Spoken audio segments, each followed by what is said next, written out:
We have all heard that money may not buy happiness, but it can certainly buy freedom. And it's true. The more money you have, the more things you can do. And it's great building your thing, becoming successful, making money. It's awesome. But I think there's a certain type of freedom that you just do not gain by simply becoming successful and making more money.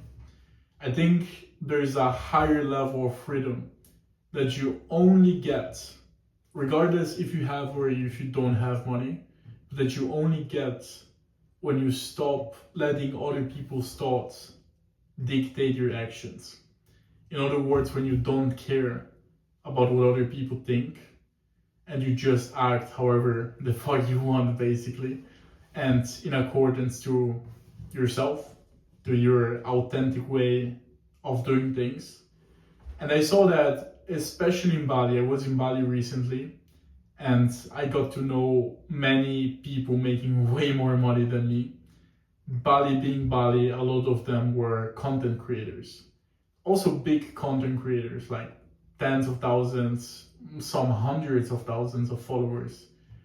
And some were awesome. Some were just genuine people, just you could tell they're happy, they're doing their thing and they're living their life. Others less, others were more stiff, more rigid. They were different in person than in content. And it seemed to me, may all be my interpretation and I may be wrong, but it seemed to me that they have built an image, maybe in the past out of insecurity, trying to portray themselves in a way.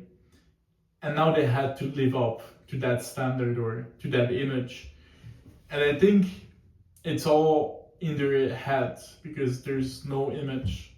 They can change whatever. It's just a cage that they built themselves. It was very interesting because in that moment I realized, damn, I wouldn't trade lives with them no matter how much money they make. And I'm so happy, I'm so grateful that I don't let other people's thoughts impact my actions too much. I think there will always be an element of it, just because we're human beings. We are social animals, right? And so we are coded to care about the tribe's thoughts, right? Because that meant survival in the past, and being outcasted meant death, almost certain death. And so I think if you have a normal mind, I think you would just care about what other people think. And I certainly like when people like me. I don't particularly enjoy being hated for whatever reason. And so me myself, I know I care, because if I didn't care, I wouldn't care. But apparently I like being liked, right? And I guess you as well. I don't think it's about not caring. I think it's much more that I care way more about what I think of myself. And I know in the past I've done things that I didn't think were right, but I've done them because I thought it would please others and others would like me for it. And they praised me, but it didn't matter. I felt like shit because my brain was telling me, my soul was telling me, that's wrong, change it, that's not right, you've done something wrong. And so it didn't matter ultimately, even if people praise me. And I know I have that I care about my voice way more. And I think that gives me a lot of freedom. I also know I think it's a very slippery slope, other people's thoughts about you, because we care, right? We apparently care.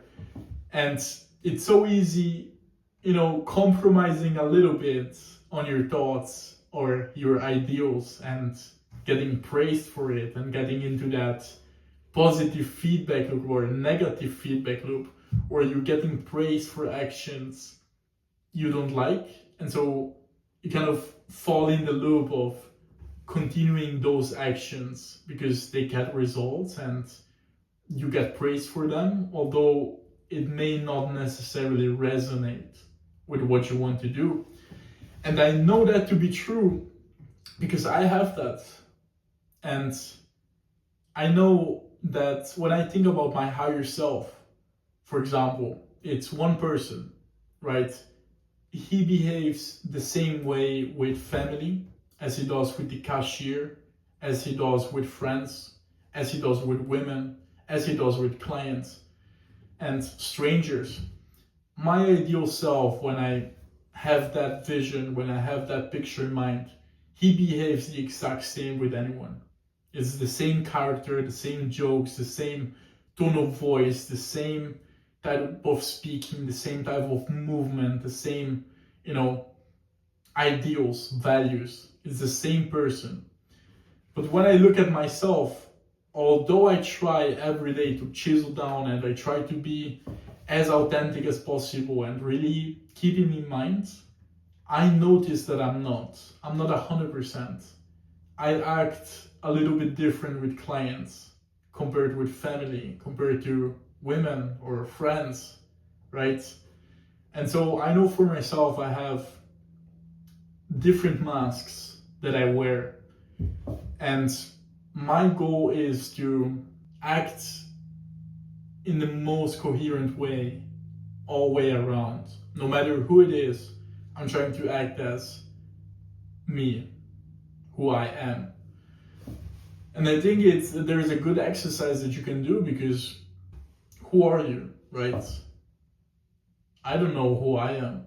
You likely don't know exactly who you are.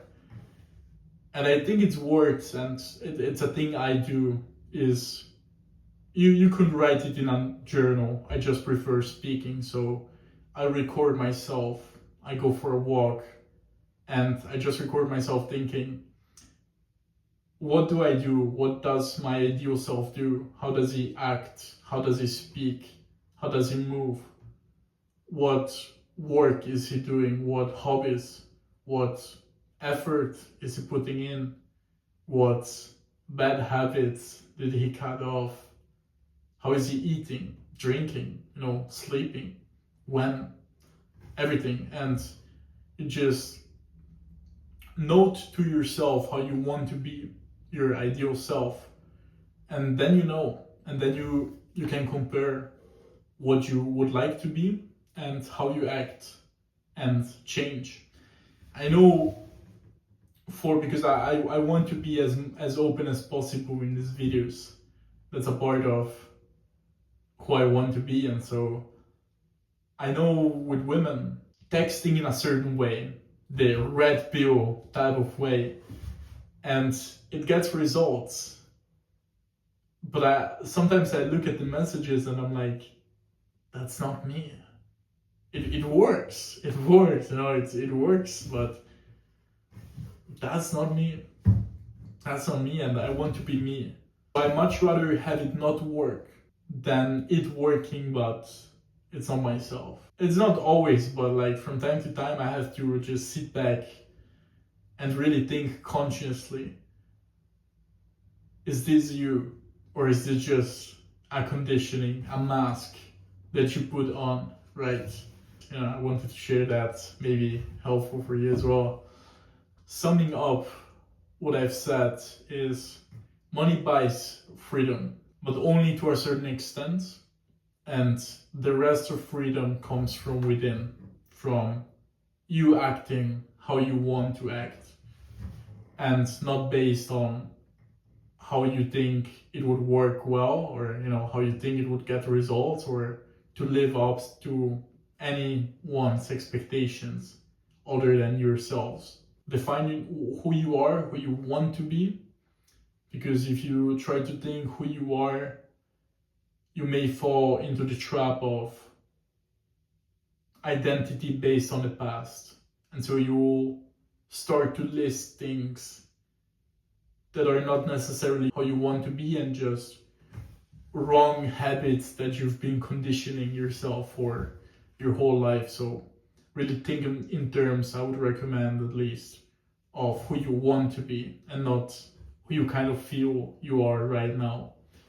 And then just compare that with your actions and try to be aware and just act the best that you can. That's the whole goal. Hope you liked it. I appreciate you listening, and I'll see you next time.